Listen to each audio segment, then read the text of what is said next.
Bonjour à tous, aujourd'hui je voudrais vous parler des religions qu'on trouve en Thaïlande et du rapport au sacré que les Thaïs entretiennent avec tout un tas d'objets, tout un tas de statues sur lesquels je vais m'arrêter pour essayer de décoder, de décrypter un petit peu tout ça parce qu'il y a quand même énormément de choses et des fois on reste un petit peu perplexe devant telle ou telle statue. Parce qu'on entend toujours dire que les Thaïs sont à 95% bouddhistes. Alors c'est pas tout à fait vrai parce que la minorité musulmane est beaucoup plus grosse que ça. Mais surtout les Thaïs ne sont pas que bouddhistes. En fait on a un substrat sud-asiatique qui est lié au culte des esprits. Donc c'est une catégorie qu'on met dans l'animisme et c'est un terme qui est un petit peu ambigu. Mais bon, on va continuer d'appeler ça de l'animisme. Donc c'est tout ce rapport aux esprits. Et là-dessus va venir se greffer l'hindouisme et le bouddhisme qui sont venus il y a à peu près 2000 ans à travers des contacts avec des marchands indiens qui étaient porteurs de ces religions, mais aussi de toute une culture qu'ils vont transmettre en Asie du Sud-Est. Et là, dans le temple Hua Longpong, qui se trouve à côté de la station de MRT de Samian, on a plusieurs bâtiments qui vont concentrer un petit peu tout ça. Donc on va avoir de l'animisme, on va avoir de l'hindouisme, on va avoir du bouddhisme Theravada tel qu'il est pratiqué en Asie du Sud-Est et notamment en Thaïlande, mais aussi on va avoir du bouddhisme chinois qui est arrivé à travers l'immigration du 19e siècle, une très forte immigration chinoise qui va amener non seulement le bouddhisme Mahayana qui est une des variantes, une des grandes écoles du bouddhisme, mais qui va aussi amener d'autres cultes chinois qui tournent autour du taoïsme et du confucianisme. Donc ça fait un mélange qui est un petit peu complexe à décrypter et c'est ce que je vais essayer de vous aider à faire. On va s'arrêter sur différentes statues et puis essayer de voir qui c'est et quelle est son histoire. Parce que les Thaïlandais, mis à part la minorité chrétienne de à peu près 1% et la minorité musulmane qui est de 12 à 13%, les autres Thaïlandais vont respecter un culte des esprits. Et c'est vraiment la base de la religion ici. Donc ils vont reloger un esprit de la terre qu'on déloge à chaque fois qu'on construit un bâtiment, y compris quand c'est un temple comme ici. On va faire ce genre de spirit house et là on va venir faire des offrandes tous les jours, des offrandes d'encens, de prières, de fleurs. Ici on a des lotus, de nourriture, mais aussi de boissons et plus particulièrement de boissons rouges, comme j'en avais parlé dans cette vidéo ici. Et là, on rentre dans une grande salle avec tout un tas de statues dorées qui relèvent pour la plupart du bouddhisme Theravada, comme c'est le cas de ce Bouddha devant lequel ce couple est en train de se prosterner. Et là, à gauche, on a un esprit qui est l'esprit de Aikai, duquel j'avais déjà parlé dans cette vidéo. C'est l'esprit d'un enfant qui s'est suicidé en se noyant dans un lac après avoir désobéi à un moine. Et on peut lui offrir des coques, des lunettes de soleil, des vêtements de militaire. Et on vient le prier pour la chance et notamment pour gagner au loto. Et c'est peut-être ce que vient faire ce couple ici. En faisant un rituel qui est d'origine chinoise, ils vont secouer des baguettes qu'on appelle siamsi en thaï jusqu'à ce qu'il y en ait une qui tombe. Et dessus est inscrit un numéro qui va correspondre à un papier et de plus en plus souvent ici à un QR code qu'on va flasher. Ça va prédire notre avenir proche.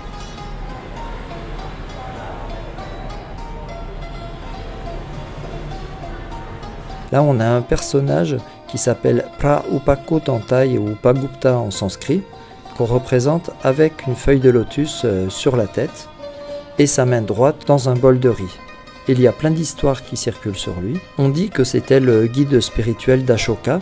Ashoka qui était un grand empereur indien qui s'était converti au bouddhisme. L'histoire raconte qu'un jour Ashoka lui avait demandé d'aller calmer le démon Mara qui était en train de perturber un rituel. Et en Thaïlande, on cherche sa protection. On le représente souvent sur un socle avec une tortue ou un poisson, puisque c'est une divinité qui vit au fond de l'eau. Et c'est pour ça d'ailleurs qu'il a aussi une feuille de lotus sur la tête. Et on le confond souvent avec un autre personnage qui lui aussi a une feuille de lotus sur la tête, mais qui est très différent, qui s'appelle Buakem, et lui il est issu de la tradition Mon de Birmanie. Plusieurs histoires circulent aussi sur lui, mais la plus connue raconte que c'est le fils du Bouddha et d'une sirène. Une sirène qui a bu le sperme du Bouddha pendant que celui-ci était en train de laver sa robe monacale dans l'eau de la rivière. Et en Thaïlande, ces deux personnages sont très souvent confondus en un seul. Donc on va bien évidemment avoir des Bouddhas. Là on a un Bouddha Sunaga. Et à côté de lui, on a une trace de pas qui est la trace de pas de Bouddha et qui représente le Bouddha lui-même. Parce que pendant très longtemps, on n'a pas eu de représentation humaine du Bouddha, mais on a des représentations comme ça qu'on appelle aniconiques. C'est pour ça qu'on va le représenter avec des feuilles d'or au fond et qu'on va y déposer des pièces de monnaie. Donc là, on a un moine qui lui aussi est recouvert de feuilles d'or. Et là, on a Prasankachai, duquel j'avais parlé dans cette vidéo, qui lui raconte l'histoire d'un disciple du Bouddha. Et on a d'autres formes de Bouddha, on a encore des moines.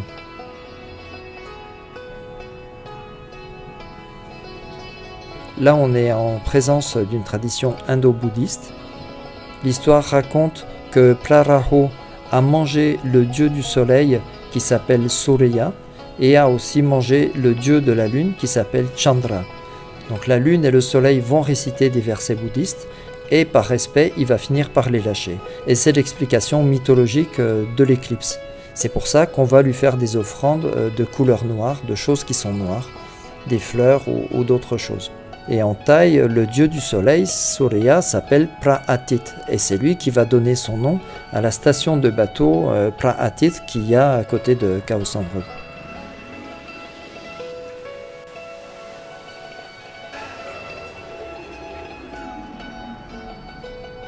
Dans un autre bâtiment en face, on va avoir d'autres statues, et notamment des représentations du Bouddha dans différentes positions. Donc les Thaïs vont venir prier en allumant une bougie ou une petite lampe à huile, et ils vont prier une posture du Bouddha qui correspond à un jour de la semaine, et notamment à leur jour de naissance. Donc ça, c'est une tradition qui est venue remplacer celle où on venait prier une planète en fonction de son jour de naissance. Comme en français, en Thaï, la Lune est associée au lundi, Mars au mardi, mercredi à Mercure, Jupiter à jeudi, etc. Et c'est le roi Rama IV qui avait transformé cette façon de prier des planètes par des postures différentes du Bouddha. Mais à ces planètes correspondaient aussi des couleurs qui vont correspondre encore une fois au jour de naissance et à des postures du Bouddha. Donc le rouge pour le dimanche, le jaune pour le lundi qui est la couleur du roi actuel, c'est pour ça qu'on voit beaucoup de drapeaux jaunes.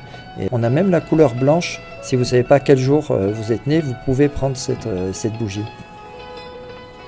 Les gens vont venir les déposer sur un courant d'eau qui tourne autour d'une statue du Bouddha.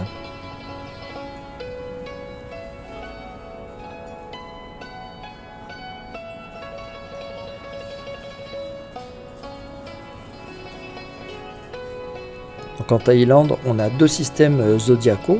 On en a un qui est hérité du système indien, qui est le même que l'astrologie qu'on a en Europe, puisque les deux, on l'a pris à la même source mésopotamienne. Mais on va aussi avoir l'horoscope chinois, où chaque année correspond à un animal. Cette année, c'est l'année du lapin, qui est ici.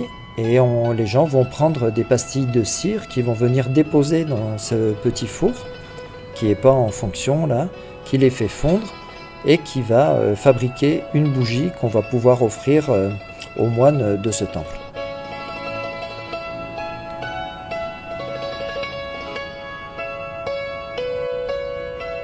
Là, on a un personnage bien connu qui est un bodhisattva qu'on appelle Avalokiteshvara, qu'en Chine on appelle Guanyin. Donc c'est un personnage qui est devenu de plus en plus androgyne, de plus en plus féminin, c'est même devenu complètement une femme aujourd'hui en Chine. Elle porte dans sa main gauche une fiole d'eau pure. C'est un personnage qui est très important, j'en reparlerai un jour dans une vidéo. Là, on a le roi Rama V, le roi Chulalongkorn, qui a été remis en scène par Rama IX et qui aujourd'hui est divinisé, puisque les rois du Siam sont considérés comme des incarnations d'une part d'un bodhisattva, donc du côté bouddhiste, mais aussi à travers leur nom Rama, sont des incarnations du dieu Vishnu, qui est un des dieux les plus importants de l'hindouisme. À côté, on a un Kai Shen Ye de la tradition chinoise, c'est un des nombreux dieux de la richesse, Et ils sont évidemment là pour aider les gens à gagner plus d'argent. Et ça, c'est quelque chose qu'on ne peut pas demander au Bouddha. Le Bouddha, lui, il est là pour montrer la voie de la sagesse, pas de la richesse qui en éloigne.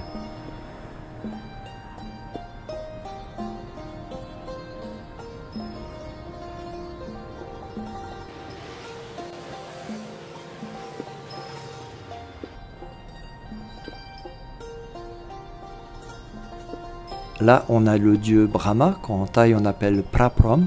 C'est le dieu créateur de l'hindouisme, il est très important, mais il est très peu représenté en Inde, alors qu'en Thaïlande, il est omniprésent, on le voit presque partout. Et il est facile à identifier avec ses 4 visages et ses 8 bras. Et dans chaque main, il tient un objet symbolique sur lequel ça vaudrait le coup de s'attarder un petit peu. Je reviendrai sur lui certainement un jour. Brahma, il a été totalement intégré par le bouddhisme. Il est là depuis la naissance du Bouddha, il était là pour l'accueillir et il va l'accompagner tout au long de son élévation spirituelle. On va le retrouver plusieurs fois dans la vie du Bouddha.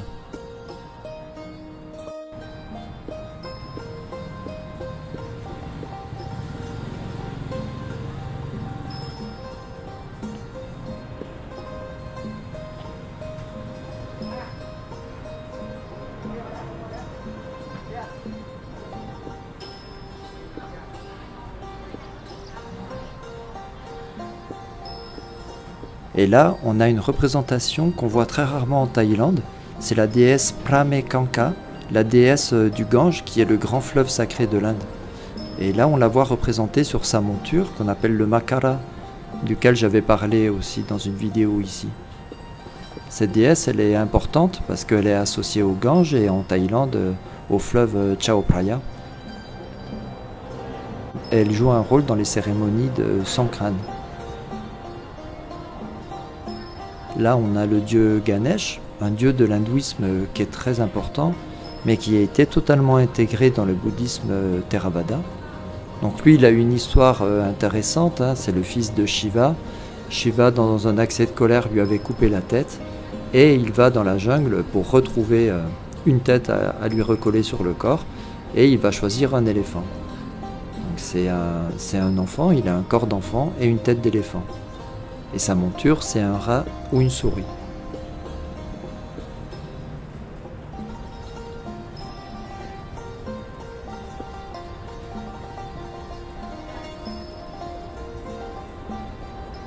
Donc en sa qualité d'enfant, on va lui faire des offrandes qu'il est censé aimer. En Thaïlande, ça va prendre la forme d'ananas, de bananes et de canne à sucre. Et on trouve évidemment très souvent des boissons sucrées, et notamment des boissons rouges.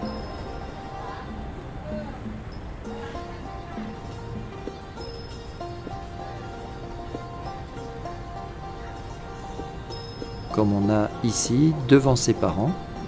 Donc ses parents, c'est Shiva et Parvati. Et Parvati, c'est un personnage important de l'hindouisme. Et elle est venue plusieurs fois sur Terre sous des incarnations différentes. Et là, on peut reconnaître Durga, qui est montée sur un tigre, et aussi Kali, qui est la version terrifiante de la déesse, où on la voit qui tire la langue, qui porte un collier de crâne autour du cou. Elle incarne toute la puissance féminine.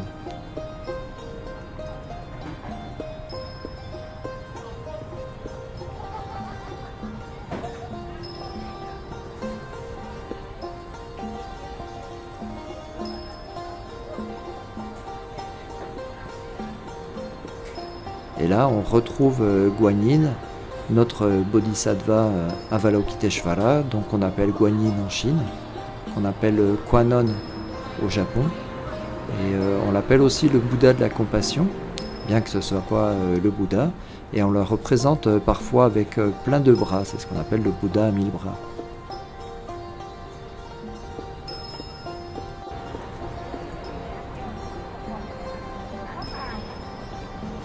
Et quand on veut gagner au loto, en achetant ces billets de loterie à ces dames qu'on voit un petit peu partout dans Bangkok, on peut encore une fois pas s'adresser au Bouddha, il n'est pas là pour ça.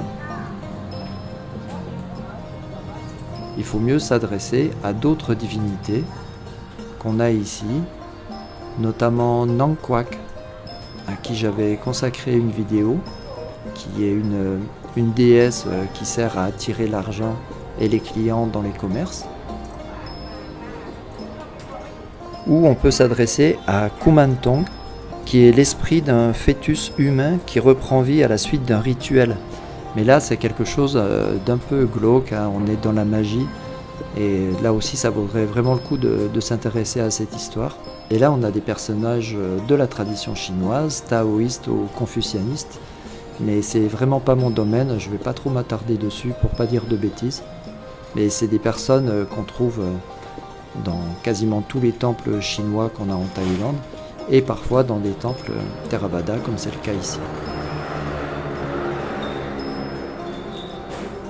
Et à côté du temple Hualangpong, on a un temple chinois où dedans on va avoir des statues de tradition mixte, parce que là on reconnaît des Bouddhas qui sont vraiment de la tradition Theravada, donc du bouddhisme de Thaïlande, et en dessous on a des personnages de la mythologie chinoise, des empereurs divinisés avec les barbes noires.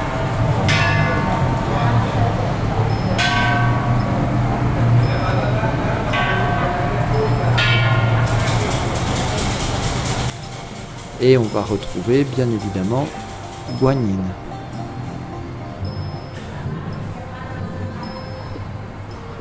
Les temples chinois, ils sont très différents, hein. On voit bien beaucoup de rouge et de doré, et une omniprésence des dragons, desquels j'avais parlé dans une vidéo que je vous mets ici. Le dragon qui symbolise l'empereur en Chine, mais qu'on a dans tous les temples chinois.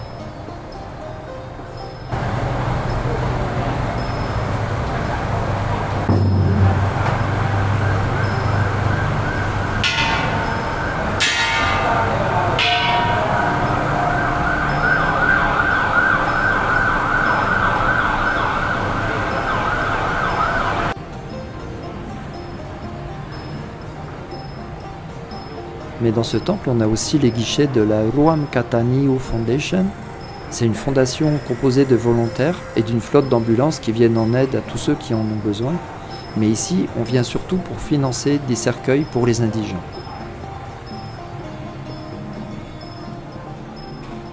Alors on fait une donation et on écrit son nom et la somme qu'on a donnée sur un petit papier rose qu'on va venir coller sur les cercueils.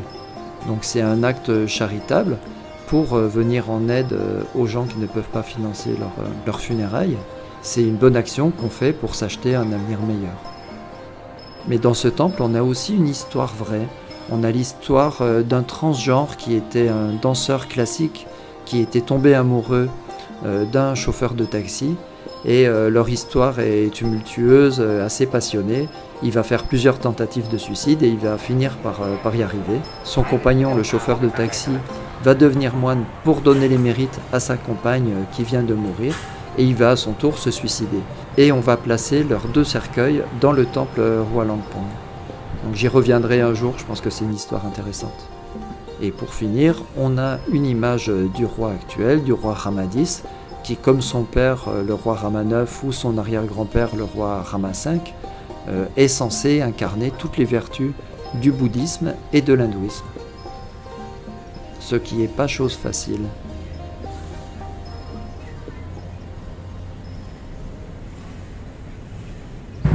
Voilà, donc vous voyez que ça fait un mélange un petit peu complexe, beaucoup d'éléments, beaucoup de choses à retenir. Mais bon voilà, ça vous permettra de faire un petit peu le ménage et d'y voir un petit peu plus clair dans ces différentes statues que vous pouvez voir dans les temples en Thaïlande.